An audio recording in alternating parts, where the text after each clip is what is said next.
Et pour la portée prototype, on a la même annotation @scope qui fait le job. Donc comme vous voyez ici sur le diapo, @scope, et là on précise la portée prototype. Pour rappel, et je sais que vous le savez déjà si vous avez suivi le premier module concernant la configuration des fichiers XML, avec la portée prototype, une nouvelle instance est créée du bin à chaque demande faite au conteneur. Ok?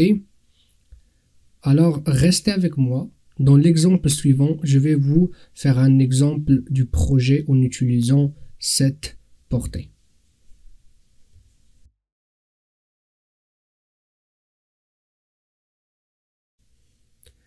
Alors pour pratiquer tout cela, donc le scope prototype, rendez-vous sur Eclipse et nous allons prendre notre dernier projet, donc celui-là, dis1.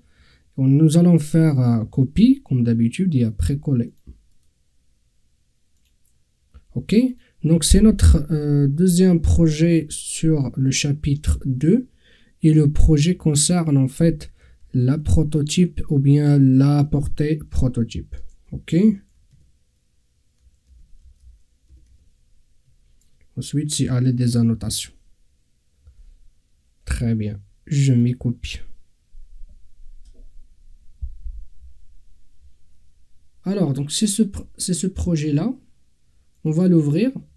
Et comme je l'ai dit, il faut seulement changer donc dans notre bin triangle.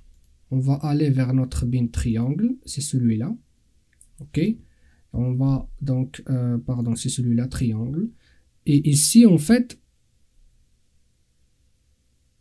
on va mettre donc scope égale quoi? C'est ça. On va mettre scope égale prototype. Pour mettre ça, c'est scope et entre parenthèses, on va mettre prototype. Donc, j'enregistre. Je vais revenir maintenant vers mon application. Elle est là. Je vais garder la même application et je vais exécuter et analyser qu'est-ce qui se passe. Est-ce que le changement de libellé sur ma forme 1 va impacter ma forme 2 ou non? Ok, très bien. Je vais faire run as Java application et vous allez voir comment ça se passe. Ok, alors donc au début ils ont le même libellé. Donc les infos de ma forme 1 égale libellé égale mon triangle 1, comme je l'ai dit, ça en fait c'est l'injection des valeurs littérales qui sont dans le fichier de propriété. Ensuite nous avons fait une modification du libellé et regardez là, pour ma forme 1 le libellé égale libellé modifié, donc bien sûr parce que nous avons changé le libellé, et pour ma forme 2 nous avons gardé le même libellé que tout à l'heure, que celui-là en fait. Ok, très bien. Ensuite, pour les adresses mémoire, l'adresse mémoire de ma forme 1, c'est là. Donc, @2fd 6b6 c7. Concernant ma forme 2, il a une adresse mémoire différente. 5bfa 9431. Ok, et comme je vous ai dit, la ligne qui nous confirme tout, c'est là. Ma forme 1 est différente de ma forme 2. Pourquoi? Parce qu'ils n'ont pas la même adresse mémoire. Ok, voilà la prototype ou bien la portée prototype. Voilà donc comme vous voyez, on a une instance ma forme 1 qui est différente à l'autre instance ma forme 2.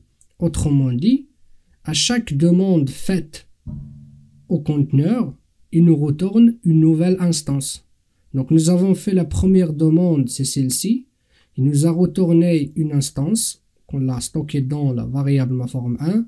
Nous avons fait une deuxième demande et il nous a retourné une autre instance ma forme 2. Contrairement à la portée singleton, il nous retourne une instance à chaque demande et une unique instance. C'est la même instance qui le retarde. Ok? Très bien.